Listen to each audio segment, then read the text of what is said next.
Былы беларускі памежнік распавёў пра перавозку мігрантаў да мяжы. Сын Лукашэнкі адкрывае сетку алкагольных крамаў. Прыбыткі кампаніі засакрэчаныя. Экспарт па ліцэнзіі. Улады спрабуюць не дапусціць дэфіцыту яблыкаў. Вітаю, шаноўнае спадарства. Гэта аб'ектыў. Анастасія Русецкая. Запрашаю на выданне і прашу паставіць лайк пад трансляцыяй, дбаючы пра бяспеку.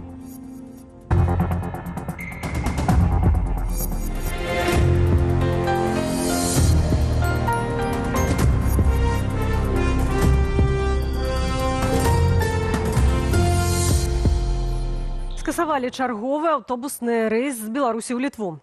Пасажырам аўтобуса, што ехаў з Менску ў Коўна, давялося пераходзіць мяжу пешшу і дабірацца далей самастойна. У той жа час на межах з краінамі Балтыі імкліва расце чарга з аўтамабіляў, а неўзабаве, каб уехаць у Латвію, давядзецца загадзя запаўняць адмысловую анкету. Уладзіслаў Корсак. Гэтак пасажырам адмененага аўтобуса прыйшлося пераходзіць мяжу Беларусі і Літвы на КПП «Каменны лог». Гэтым разам кампанія «Інтэркарс» фактычна на хаду абвясціла пра скасаванне аднаго з ранішніх аўтобусных рэйсаў Менск-Вільня-Коўна. Сам перавознік запэўнівае, што меў усе неабходныя дазволы, аднак літоўскі бок прыняў пастанову аб нядопуску дадатковых рэйсаў. Сітуацыя з аўтобуснымі зносінамі паміж Беларуссю і Літвою пачала імкліва пагаршацца 12 жніўня, калі буйны перавознік «Еўралайнс» адмяніў 75% сваіх рэйсаў. У хуткім часе пра адмены заявілі «Менск-Транс» і магілёўскі «Аўтасеўлад». У міністэрстве транспарту Літвы спасылаюцца на тое, што літоўскую мяжу з Беларусі перасякалі больш аўтобусаў, чым дазволена. Маўляў, вось і выставілі перавознікам папярэджанне, якое аказалася эфектыўным, бо колькасць аўтобусаў знізілася да дапушчальнага ўзроўню.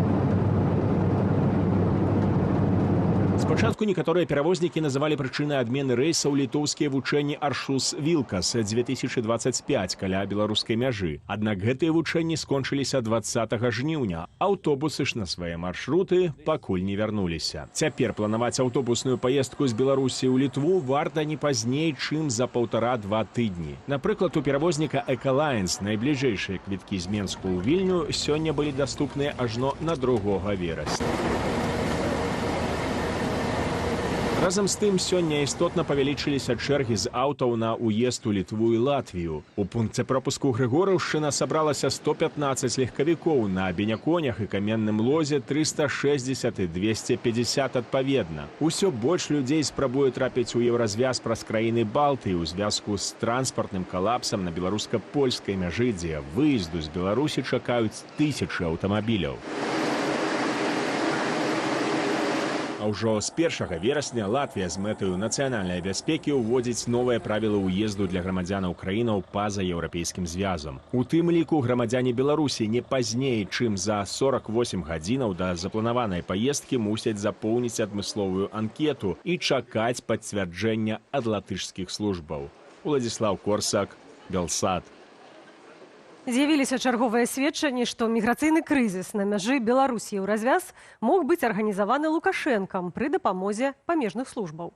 Іранскі ўцякач распавёў выданню «The Insider», як пераходзіў гэтую мяжу пры спрыянні ўладаў Беларусі. А былы беларускі памежнік пра тое, як ён з калегамі перакідваў мігрантаў да мяжы і якія атрымліваў инструкцыі зверху. Инструкция о том, как мы будем перенаправлять людей через границу Беларуси в Литву. Мигрантов, которые не должны находиться по закону там. Мы садим их в свой УАЗик и везем на границу к самой пограничной полосе и говорим: ребята, вон там Евросоюз. Нам было очень важно, чтобы литовцы максимальное количество долгое времени не понимали, откуда берутся мигранты. Памежнік распавёў, што арганізаваная праца для перакідвання мігрантаў з трэціх краінаў вялася спачатку толькі ўначы. Малыя уазікі чаргаваліся з вялікімі аўтобусамі. Калі еўрапейскія памежнікі ўжо ведалі, што адбываецца, разгарэўся сур'ёзны гуманітарны крызіс. Мігранты галадалі, замярзалі, патрабавалі медычнай дапамогі, а іхная колькасць на мяжы хутка расла. Беларускі памежны камітэт і Лукашенка адмаўлялі сваю датычнасць да стварэння крызісу на мяжы з еўразвязам.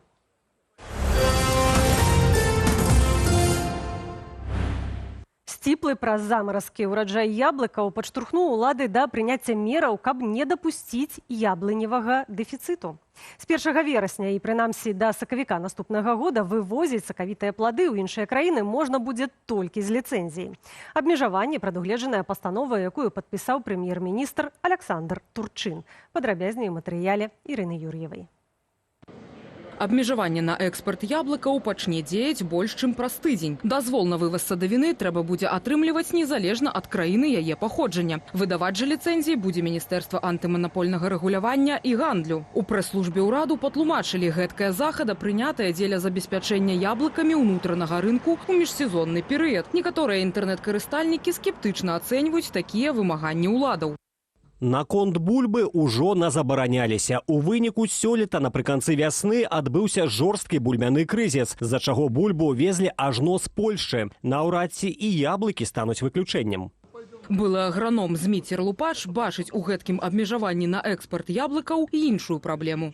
У нас часта нават пры добрых ураджаях не хапае магутнасцяў, каб гэтыя яблыкі або перапрацаваць, або захоўваць іх належным чынам.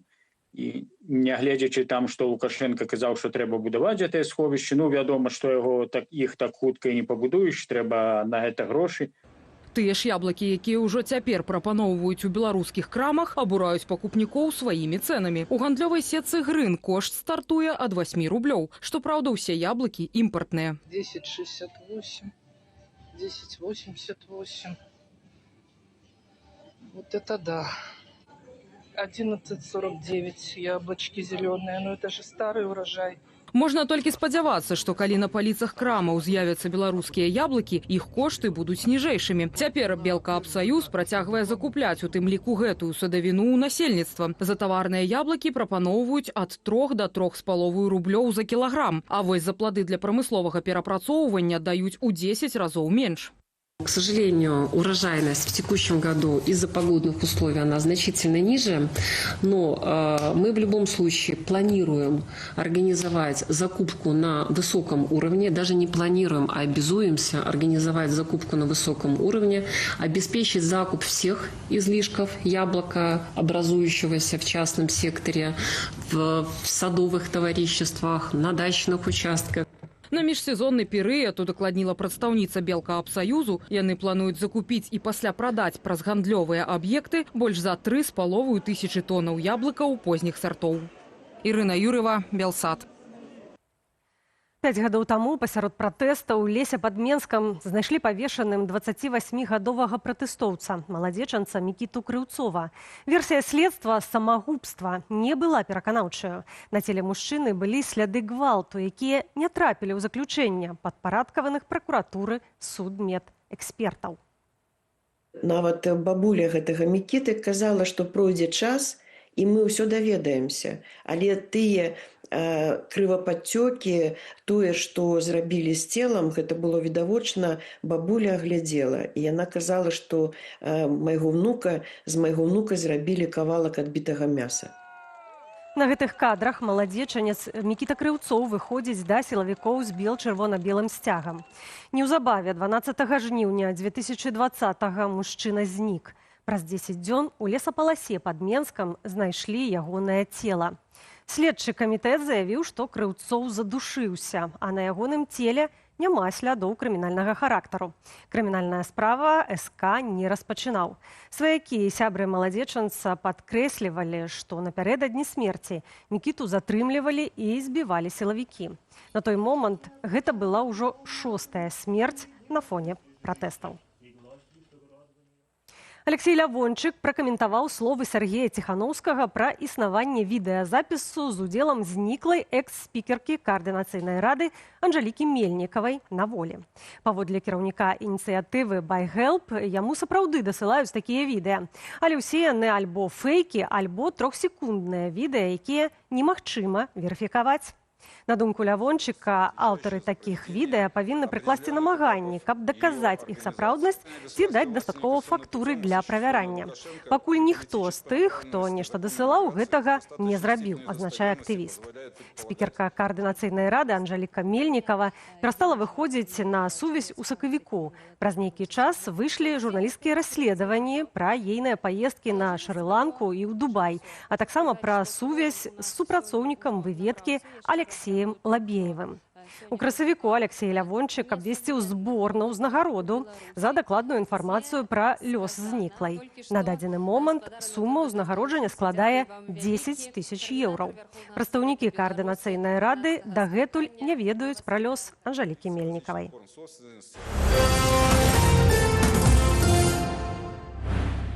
Спецыялісты ў IT-сферы заўважылі, у Беларусі рэзка, літаральна за 2 тыдні вырасла папулярнасць новага расійскага дадатку «Макс». Гэта той самы месенджер, на які сілаю пераводзяць карыстальнікаў інтэрнэту ў Расіі, а з 1 верасня ён будзе абавязковым для усталёўвання на новых прыладах.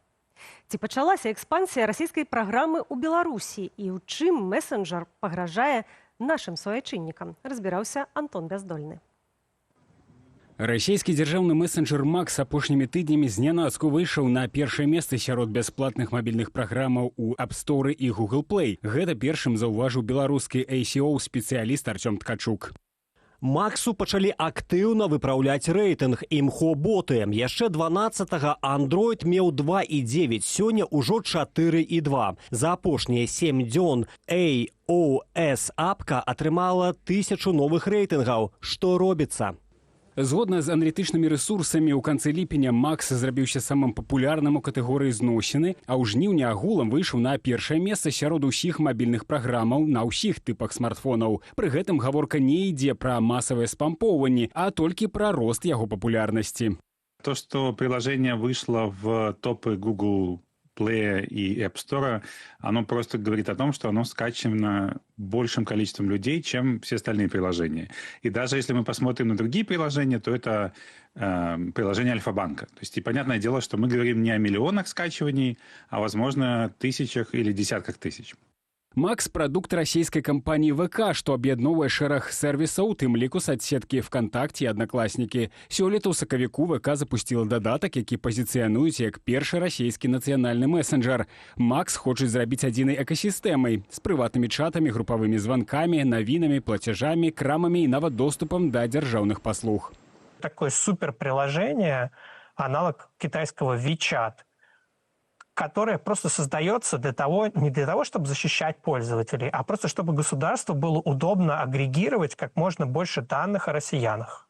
Адметна, што пры запуску месенджеру там дазволілі рэгістрацыю не толькі з расійскім, але і з беларускім нумарам. У той жа час у іншых краінах праграма нават недаступная для спампоўвання.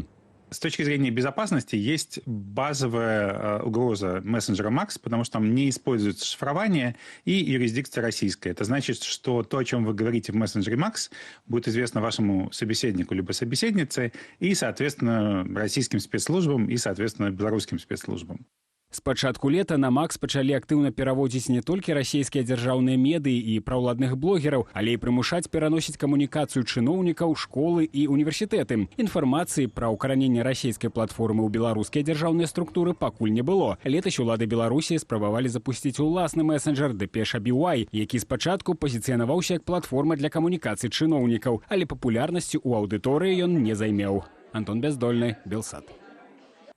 Палова новай алкагольнай сеткі «Дуб зялёны» належыць Нацыянальнаму алімпійскаму камітэту, які ўзначальвае Віктор Лукашенка. Да такой высновы прыйшлі журналісты-расследавальнікі з медыяпраекту «Бюро». Яны звярнулі ўвагу на адкрыццё ў пружанах крамы алкаголю «Дуб зялёны». Яшчэ летась гэты таварны знак зарэгістраваў на сябе набліжаны да Лукашэнкі прадпрымальнік Аляксандр Зайцаў. Была информация, зацепка о том, что они собираются продавать алкогольную продукцию. Вот. А потом уже, благодаря журналистским расследовательским инструментам, я просто начала выяснять, на какую конкретно компанию были зарегистрированы торговые точки. Обнаружила, что их записали на главторгпред, но там уже дело за малым. Выяснить владельцев этой фирмы было абсолютно несложно, к тому же мы как бы и так знали, что за ней стоит Зайцев и Нок, то есть, по сути, Виктор Лукашенко.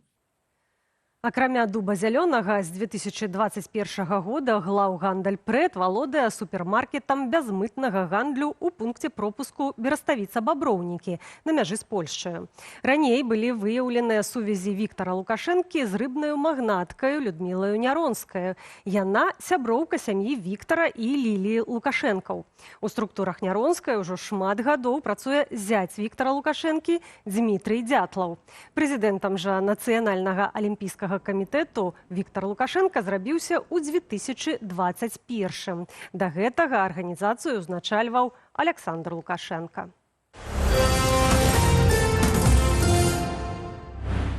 Пасля падзеяў 2020 года спорт у Беларусі перастаў быць па-за палітыкаю. Шмат якія вядомыя атлеты падпісалі адкрыты ліст за сумленныя выбары. Але за гэта ім давялося заплаціць дарагую цану. Ціск, звальненні, некаторыя прайшлі праз арышты. Ну а затым эміграцыя.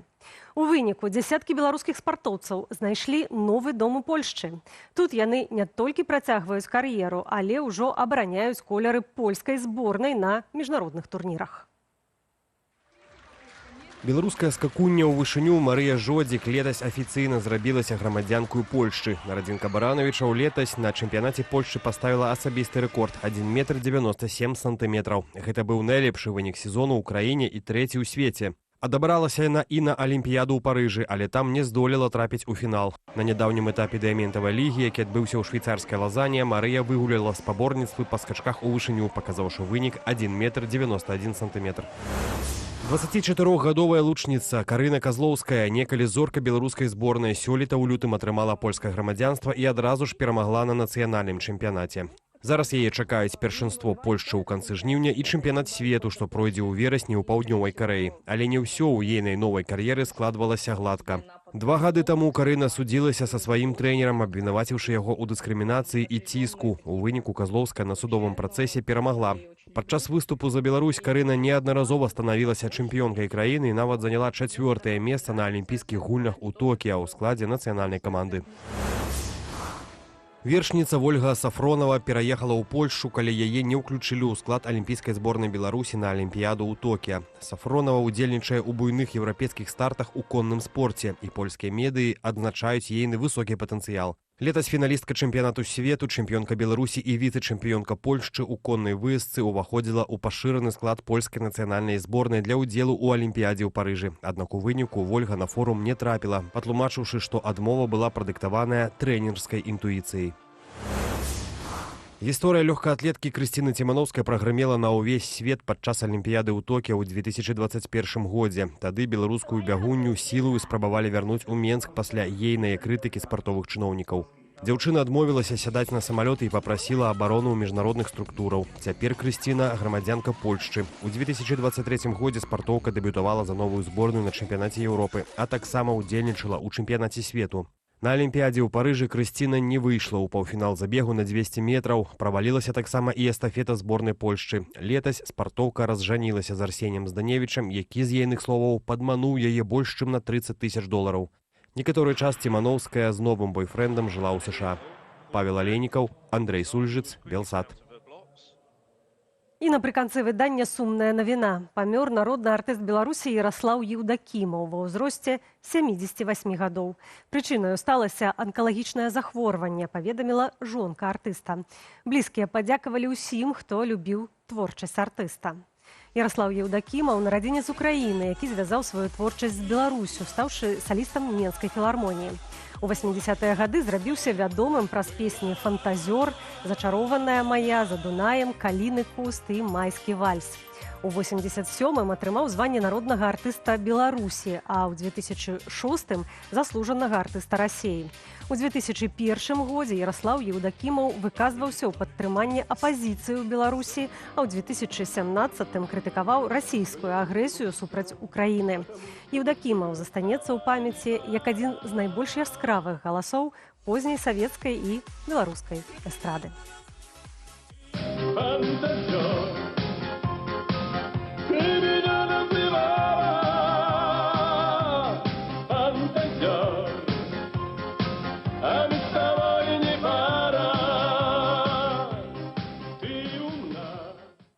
У аб'ектыве ставім кропку. Больш інфармацыі ў нашым тэлеграм-канале. QR-код на вашых экранах.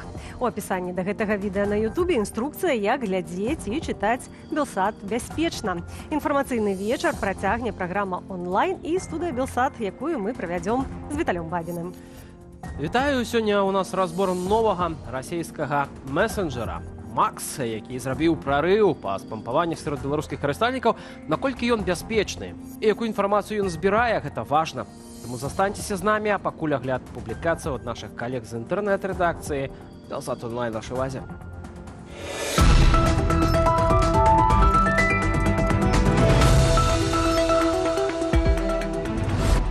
Пасля візіту прэзідэнта Ірану Александр Лукашенко запатрабаваў вызначыцца з развіццём ракетнай галіны. Журналісты нашай старонкі Алесь Новаборскі і Антон Бяздольны задаліся пытаннем, які лёс чакае беларускія іскандэры і з чыёй дапамогай іх будуць вырабляць.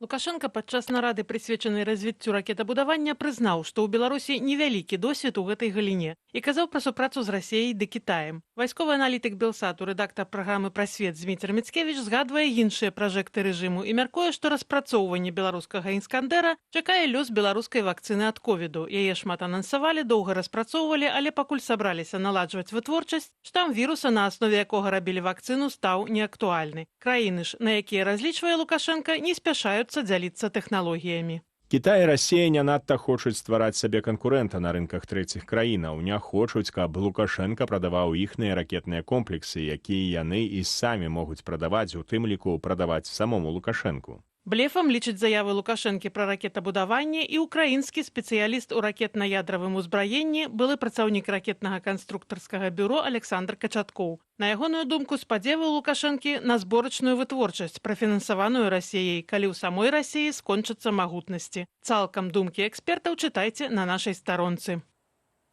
У беларускім дэмакратычным руху за мяжой дамінуюць офіс Светланы Ціханаўскай і аб'яднаны пераходны кабінет, дзе кіруе таксама Ціханаўская, а яе намеснікам з'яўляецца Павел Латушка.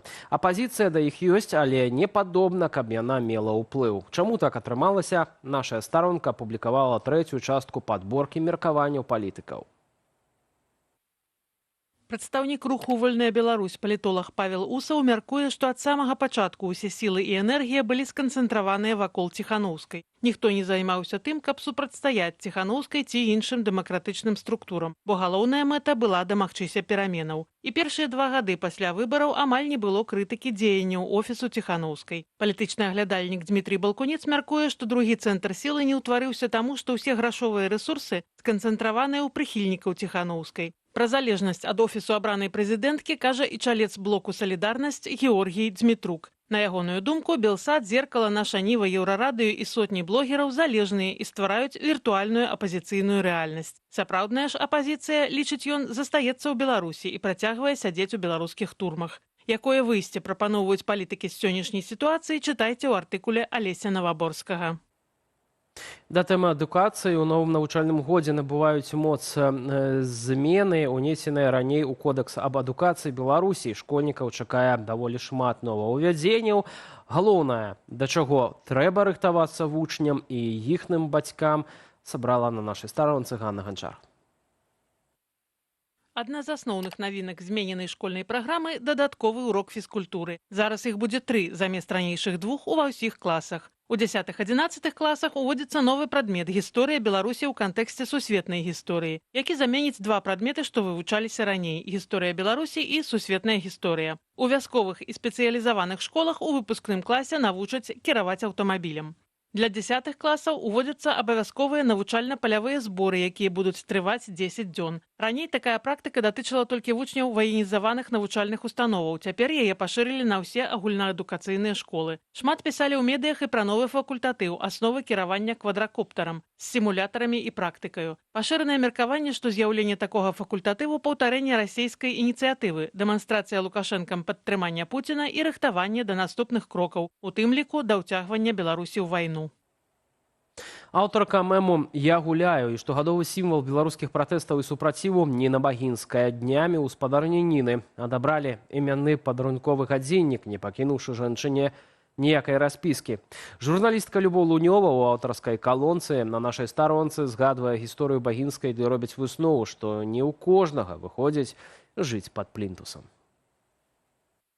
Ніну Багінскую неаднаразова затрымлівалі, зрывалі значкі, забіралі пашытыя ўласнаручна сцягі, складалі пратаколы. У міліцыі жанчына настойвала, каб ёй вярнулі тое, што адабралі. Патрабавала, каб складалі пералік забранага. Урэшце супраць 79гадовай жанчыны распачалі крымінальную справу як супраць злоснай парушальніцы правапарадку. Пасля суда Ніну Багінскую выпусцілі, але нічога з таго, што забралі падчас затрымання, ёй не вярнулі. А суддзя напісала, што Ніна мае псіхічны разлад. Псіхіятрычная ж экспертыза ў РНПЦ псіхічнага здароўя, якую жанчына прайшла самастойна, ніякага разладу не паказала. У падобнай сітуацыі сёння не толькі Ніна Багінская, мяркуе журналістка Любоў Лунёва, але большасць у цяперашніх абставінах аддае перавагу таму, каб маўчаць.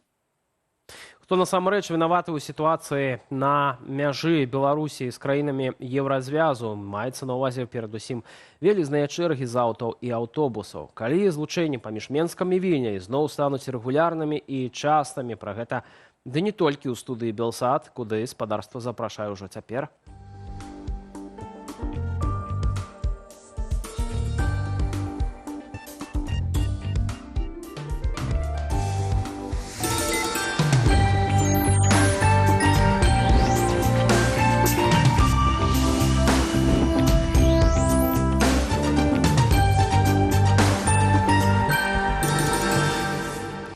Гэта студыя Белсат, Анастасія Русецкая, Віталь Бабін. І да першай тэмы.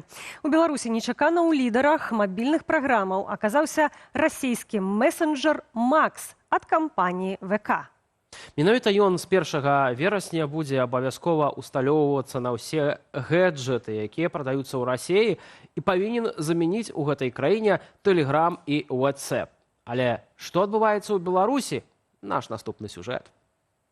Пра дзіўны рост папулярнасці Максу паведаміў у сацсетцы X беларускі ASO-спецыяліст Артём Ткачук. Паводле яго, прыкладна тыдзень таму Макс заняў першае месца ў Google Play і App Store у Беларусі, а рэйтынг мабільнай праграмы ў Андроідзе за некалькі дзён падняўся з 2,9 да 4,2. У iOS-версіі за тыдзень з'явілася каля 1000 новых водгукаў. Адкуль такі ўсплёск папулярнасці?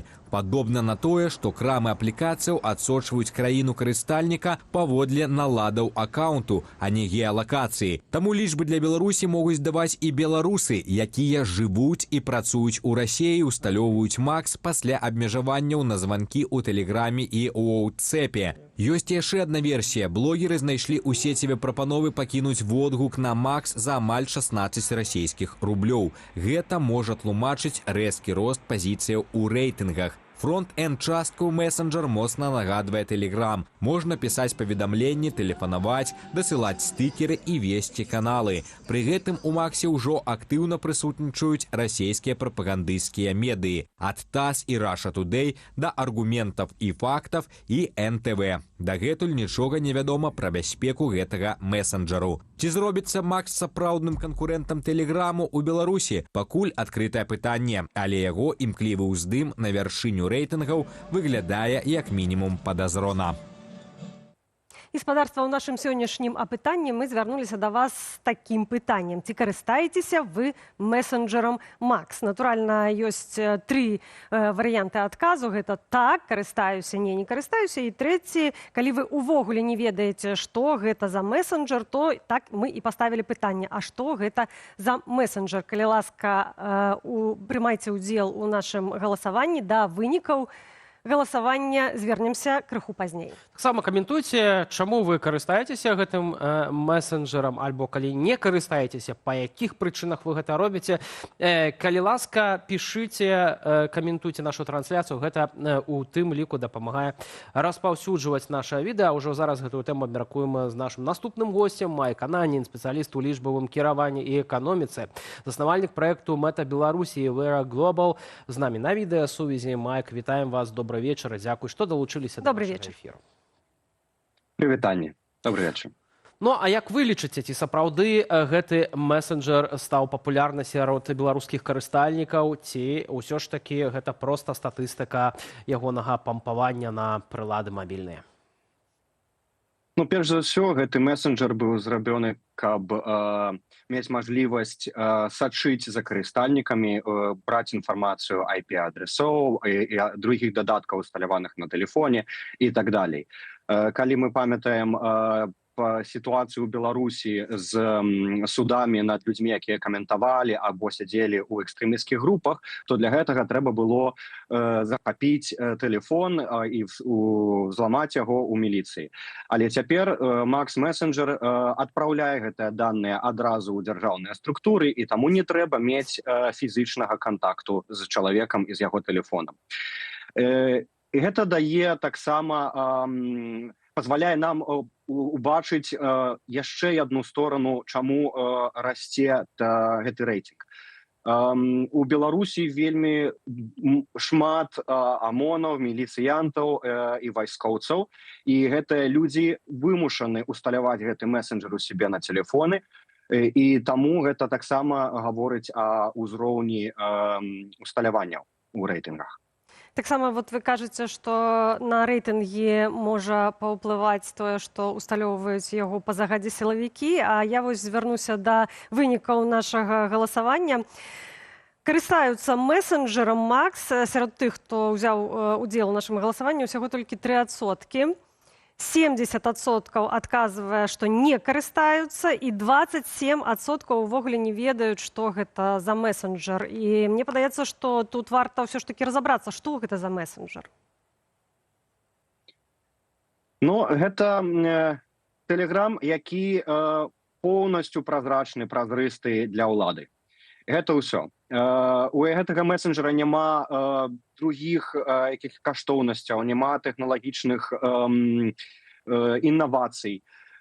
І можна забачыць па навінам з Расіі, што з дапамогай гэтага месенджера былі заблакаваны скам-званкі і ахвяры, людзі, якія праз званкі стараюцца украсці грошы і так далей.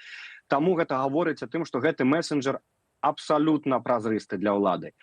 І карыстацца гэтым месенджерам, гэта перш за ўсё ставіць сваю прыватнасць пад рызык.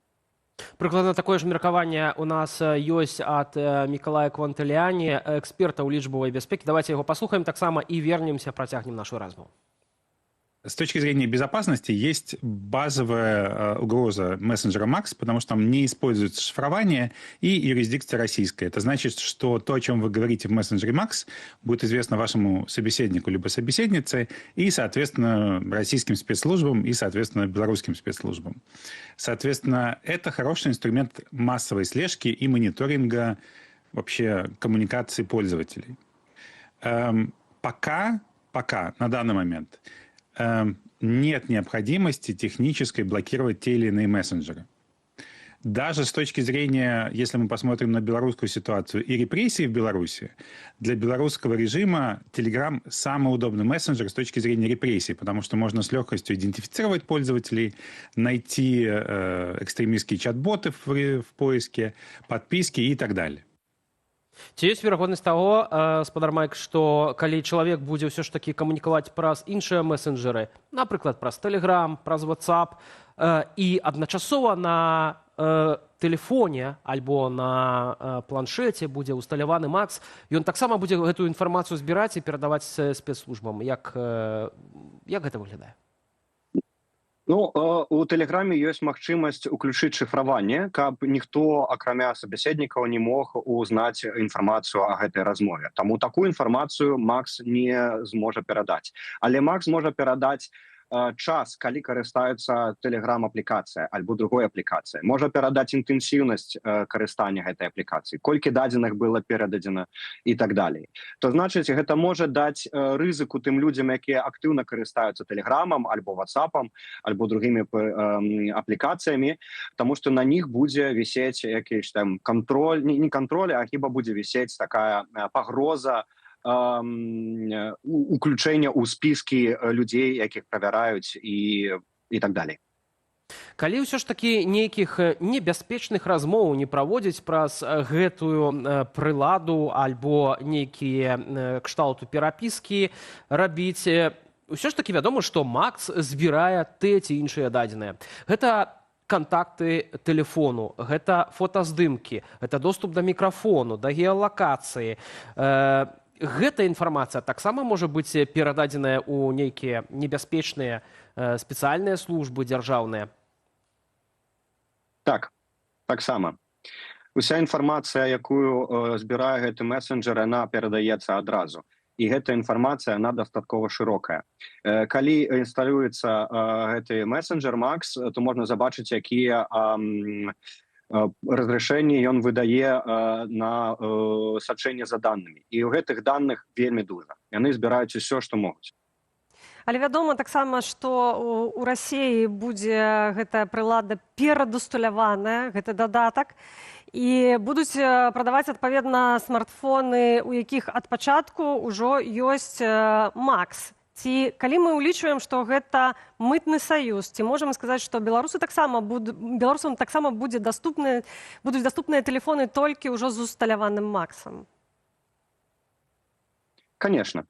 Стратэгія лічбавай інтэграцыі пачалася ўжо даўно і будзе праходзіць до 30-го года, і ў рамках гэтай стратэгіі плануецца полностью уключыць усю інфармацыйную сетку і Беларусі да Расіі, каб не толькі дзяржаўныя паслугі, але таксама і веб-сайты, прылады і тэлефоны і ўсё гэта так далее.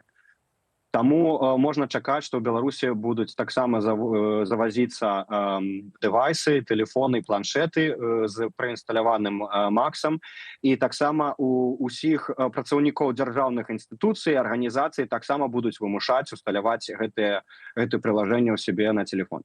Але агулам, ці можна неяк так уявіць, што гэта будзе аб'яднаны? То есть на сёння яны называюць яго як першы расійскі нацыянальны месенджер, яны кажуць пра тое, што там можна дзеліцца навінамі, што там банкі падлучаныя і дзяржаўныя нейкія паслугі. Натуральна, гэта абсалютна іначай выглядае ў Расіі і ў Беларусі. То якім чынам это можа перарасці ў адзіную прастору?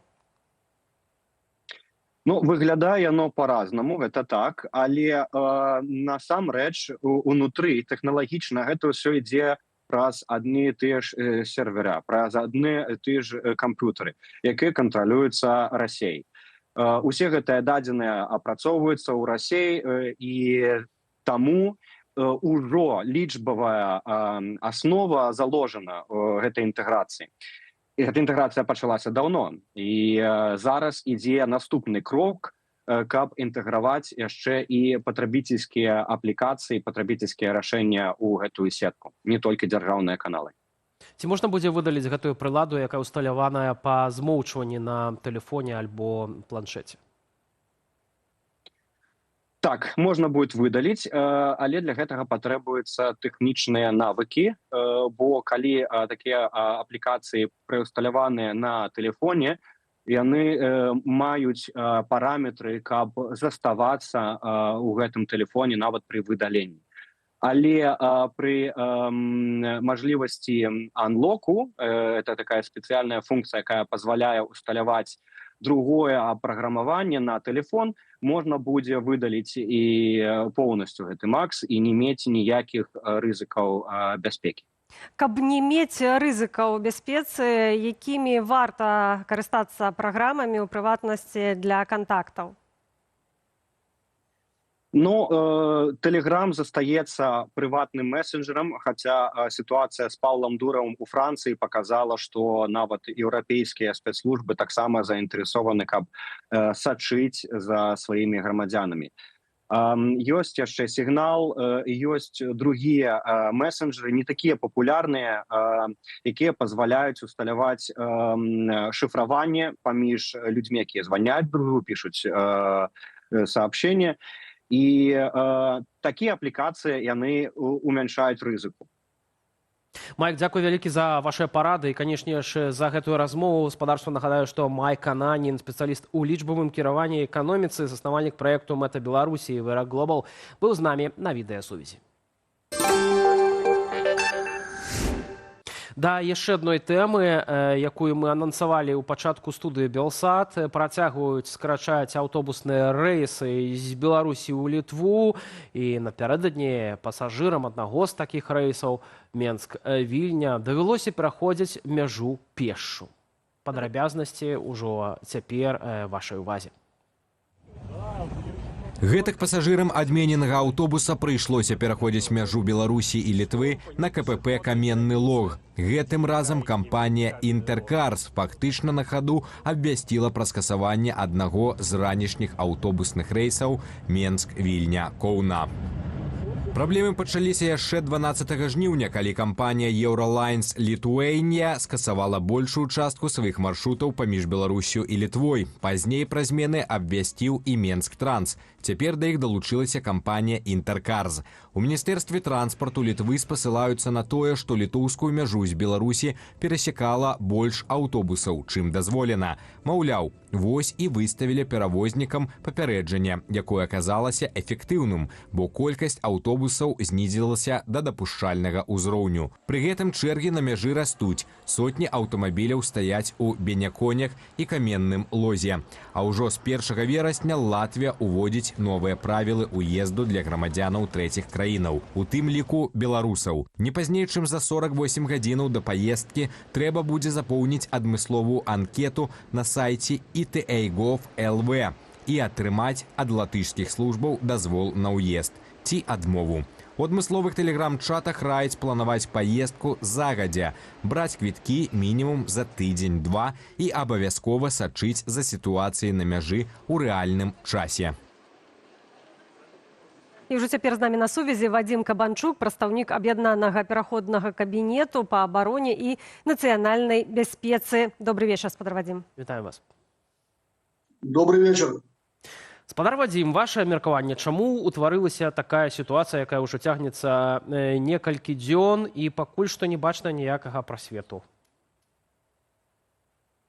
На гэту сітуацыю мы не можам глядзець з меркавання сённяшняга дня. Гэта мае, як кажуць, накапічвальны эфект на працягу апошніх гадоў, нават дзесяцігоддзяў. На вялікі жаль, геапалітычны выбар афіцыйнага Менску зараз не пакідае беларусам шансаў быць мабільнымі, быць усередине дэмакратычнай Европы, быць нармальнай еўрапейскай нацыяй. Мы бачым, што нашы суседзі, і літоўцы, і палякі, і латышы, ну і тым больш украінцы, робяць з кожным годам ўсё больш захадаў па абмежаванню мабільнасці беларусаў. Гэта тычыцца і сітуацыя зараз на мяжы з аўтобусамі, і з візамі, і з адмовамі на сталае месца жыхарства і гэтак далей. Гэта называецца будаванне жалезнай заслоны, і, на жаль, большасць беларусаў, якія знаходзяцца зараз всередине краіны, яны апынуліся па той бок заслоны. Спадар Вадзім, але вы, як прадстаўнік аб'яднанага пераходнага кабінету, бачыце выйсце з гэтай сітуацыі? Можна неяк дагрукацца ўсё ж такі да краін-суседзяў, да кіраўнікоў, да палітыкаў, і каб гэтая жалезная заслона ўсё ж такі не вырасла такой, праз якую не прайсці будзе Нават не тое, што чакаючы тыдзень, а ўвогуле не будзе такой магчымасці.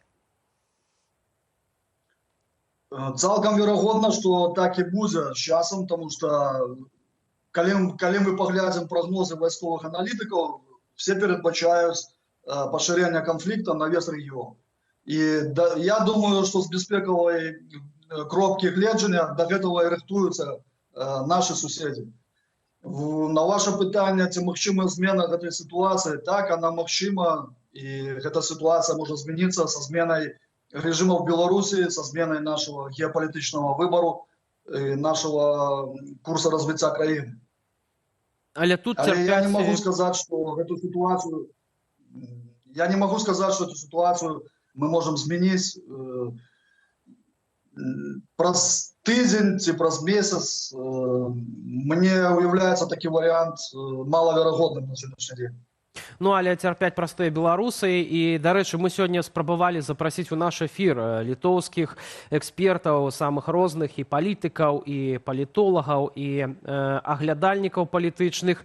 І так на дзіва склалася, што амаль ніхто не пагадзіўся каментаваць гэтую сітуацыю, спадар Вадзім, то так разумею, што ў прынцыпе гэта такая негалосная забарона, ці негалосная падрыхтоўка да таго, каб абмежаваць уезд беларусаў у краіны еўразвязу і ў прыватнасці ў Літоўскую рэспубліку.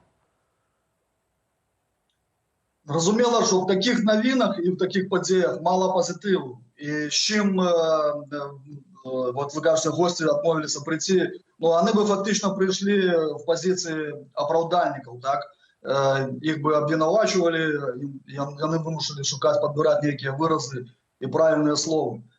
Гэта зразумела, гэта адмоўны працэс, гэта негатыўны працэс, які адбіваецца на беларусах. Бо моя асабістая пазіцыя, каб все ж таки беларусаў давалі магчымасць выязджаць у вольны свет, у Европу.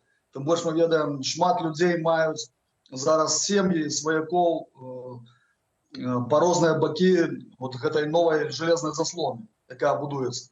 І мы ведаем, што Беларусь, вот калі взять ситуацию еще там 7-10 год назад, яна была в перлік на колькасць насельніцтва одна из краін рэкордсменаў по атрыманню шенгенскіх віз. І мы ведаем, что беларусы вельмі мобильныя, они вандравали, ездили по подорожжі по Европе, по іншых краінах свету. І мне здаецца, это был вельмі пазітыўны працэс, бо у нас вельмі шмат людей, звычайных беларусаў, они просто побачили свет, и они побачили, як живут люди в краінах демократичных, в вольной Европе. И гэта мела толькі пазітыўны адбітак. Але мы так. Пакуль не зменіцца рэжым Лукашэнкі, вы кажаце, чакаць паляпшэння сітуацыі нельга. А тут варта таксама прыгадаць, што Лукашенко сёння адрэагаваў на прапановы аб'яднанага пераходнага кабінету на тое, каб зладзіць круглы стол. Ён сказаў, што яму няма з кім перамаўляцца. То бок, калі паўстала агулам гэтая ідэя, каб зладзіць гэты круглы стол, ці не было зразумела, што будзе такі адказ? Я вам скажу, что идея эта повстала в 1998 году. В 1998 году. Когда еще в Беларуси працавала миссия ОБСЕ, ее кіравал Ганс Георг Вик, это давняя идея европейских партнеров посадить разом режим и белорусскую оппозицию за круглый стол. Бо европейцы разумеют, что это бадай адзіны магчымы вариант пройти транзит улады, пройти перемены в Беларуси негвалтоўным шляхам. И калі б гэты правадыр беларускі меў нацыянальныя каштоўнасці, он піклаваўся не пра сваю асабістую ўладу і сям'ю, а пра лёс беларускай нацыі праз дзесяцігоддзі у будучыню, то я думаю, што рано ці позна ён бы скарыстаўся гэтай ідэяй. Магчыма, ён яшчэ скарыстаецца. Некае поле для манёвра захоўваецца. Разам з тым, сёння Лукашенко ў інтэрв'ю кітайскім журналістам заявіў пра тое, што калі Злучаныя Штаты Амерыкі хацелі б, каб ён Лукашенко выпусціў 1300 чалавек, 1300 палітычных зняволеных, то ён маўляў іх выпусціць пры той умове, калі ЗША забярэ гэтых людзей сабе. І вось тут пытанне. Гэтыя людзі, нават калі яны будуць хацець з'ехаць з Беларусі, не будуць, іх могуць насільна выпіхнуць, як у свой час з Марыяй Калеснікавай спрабавалі зрабіць. Улады не атрымалася.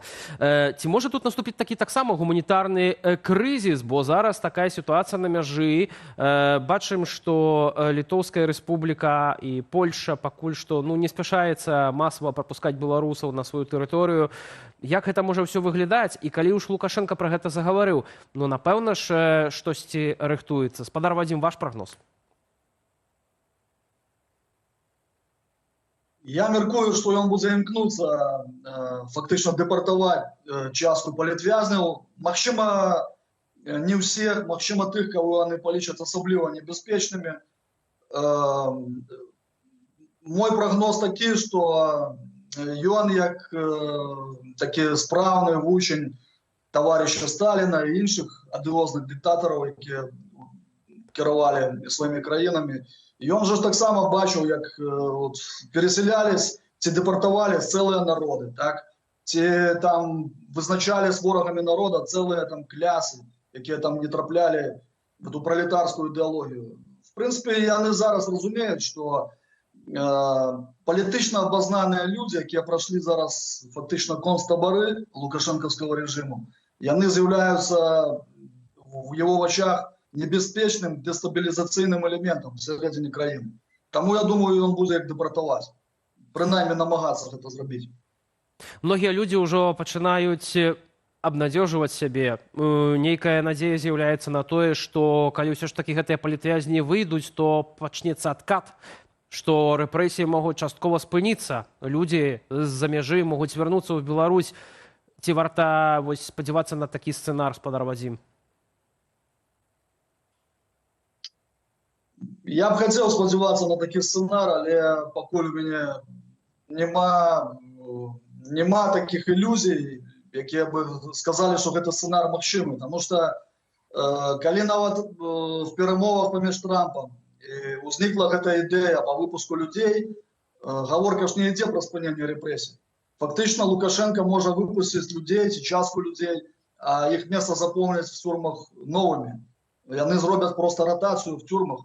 Мы ведаем, што пенітэнцыярная сістэма ў Беларусі, яна не гумавая, она не можа прыняць безліч ненадзейных элементаў у вачах рэжыма. Ну і тым больш, што калі колькасць палітычных в атрядах зэкаў будзе больш нейкага пэўнага працэнта, гэта для рэжыма таксама ўяўляе небяспеку внутреннюю, нават в межах гэтых калоній.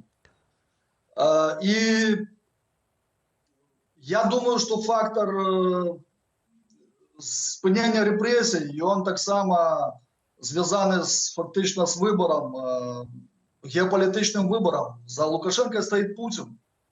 Мы бачым, что Путин не спыняется, война протягивается.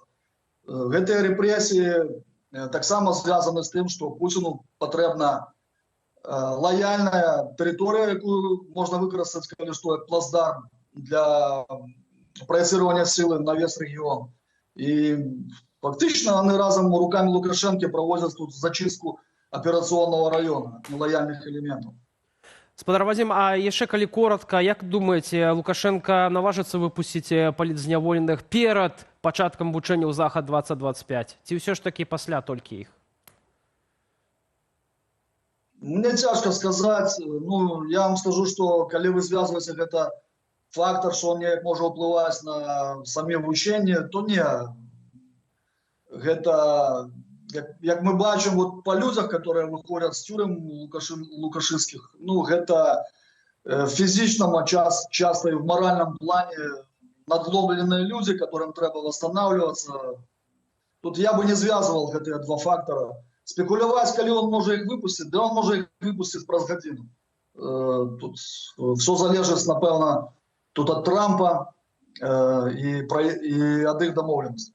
А АПК має певну стратегію, коли, наприклад, все ж таки ми маємо 1300 особаў, яких вивезли за межі, це може бути Польща, ці, наприклад, Літва, як було з Тихановським? Ну, спадарня Зузулінская ўжо каментавала гэта. Так. Ну, безумоўна, ёсць профільныя прадстаўнікі ВПК, якія будуць пераймацца лёсам гэтых людзей. Пэўныя падрыхтоўчыя працы ўжо вядуцца. Я ведаю, што ў спадарні Засулінскай вельмі шчыльныя кантакты з праваабаронцамі, но она сама як былы праваабаронец, кантакты з заходнімі партнёрамі. Тут, калі, скажем так, будзе такая сітуацыя, што 1300 людзей будзе перевезена в Евросоюз, я думаю, што гэта не нейкая звыш лічба, з якой еўрапейцы не ўпораюцца.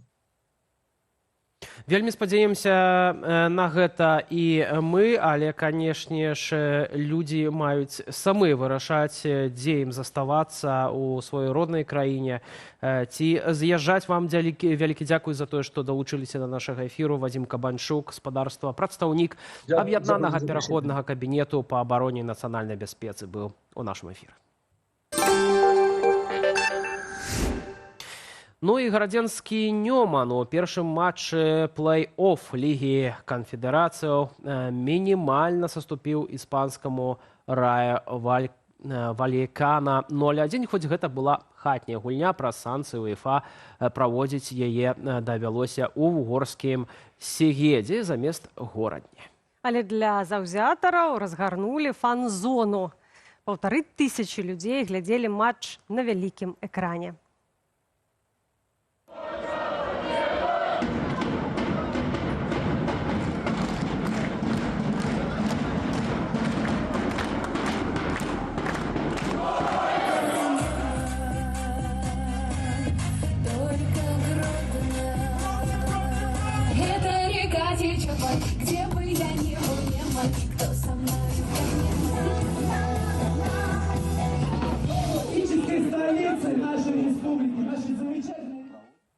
Гэта ўся інфармацыя ў студыі Белсат. Наперадзе агляд нашых сацыяльных сетак Белсат онлайн. Запрашаем.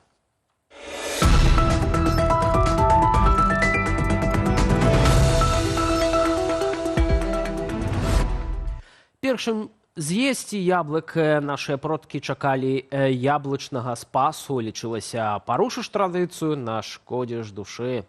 Старажытны звычай, які нагадвае нам, прырода і час маюць свой рытм. Цікавінкі ад журналіста Віктара Шукіловіча сабралі нашыя калегі для Інстаграм Белсат.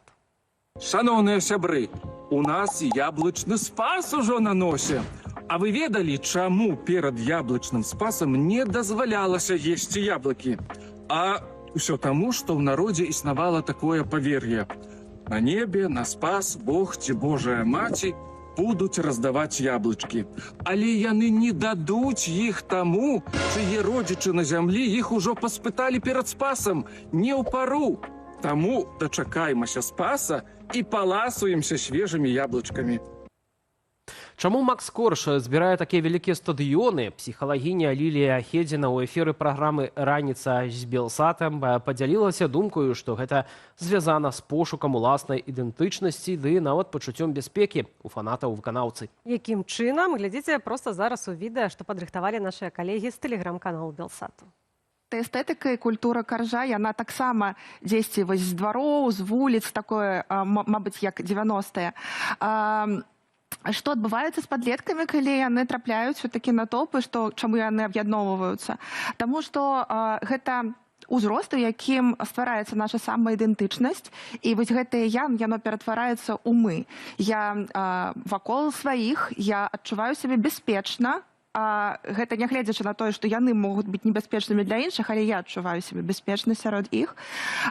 І тут кожны з падлеткаў адчувае сябе больш моцным, больш свабодным, аб чым песні Каржа, аб свабодзе, аб парушэнні правілаў. Поўная свабода, рабі, што хочаш, гэта тваё жыццё. І вось калі гэта выкруціць на максімум, то вось гэта натоўп на максімалках робіць тое, што мы бачым. Ён збірае такія натоўпы, таму што калі падлеткі глядзяць на кагосьці, хто мае поспех, і ён просты такі, свойскі, то ён становіцца для іх нейкім такім прыкладам таго, якім я хачу быць. І куміры яны будуць заўсёды патрэбныя падлеткам. Кашуля. Здавалася б, простая рэч, але з яе можам даведацца не толькі пра моду, але і пра чалавечыя страхі і надзеі. У праграме «Нітка зорка» Кацярына Ваданосава распавяла, як змена даўжыні, тканіны і ўзору становяцца ключом да разумення таго, як жылі нашыя продкі і што для іх было важным. Самы цікавы момант аповеду для вас падрыхтавалі нашыя калегі, што вядуць Facebook-стужку Белсату. Прапануем фрагменты мы. Усе кашулі у чымсьці падобныя, але ўсё роўна адна адрозніваецца ад другой. Гэта залежыць ад павеваў моды, ад часу, ад сацыяльнага статусу носьбіта і таксама нават ад рэлігіі. Напрыклад, кашуля 11 стагоддзя. Такая глухая, доўгая, з закрытымі рукавамі. Трошкі адрозніваецца ад кашулі 13 стагоддзя. Бачце, яна стала карацейшай. А што ўжо казаць пра кашулю 14 стагоддзя? У часы чумы, калі трэба было хутка нараджаць новых людзей. Тут ужо кашуля нагадвае сучасны сарафан, адкрыты і цалкам у абліпку. А вось у 15-16 стагоддзі людзі зразумелі, што чым больш тканіны на кашулі, тым больш яна багатая. Таму кашулі сталі вот такенныя, здаровыя. Гэта яшчэ такая бедненькая кашулька на середнячка. А потым нашыя сялянскія продкі зразумелі, што не хочуць адставаць ад нашых дваранскіх продкаў. Яны вырашылі, што нічым не горшыя, і аздаблялі свае традыцыйныя, проста скроеныя кашулі так багата, што любая шляхцянка магла толькі пазайздросціць. І на гэтым у нас усё. Дзякуем вам за ўвагу, каментары і ўпадабанні. Для вас працавалі Анастасія Рысецкая і Віталь Бабін. Зычу спадарству добрага вечара і добрых выходных.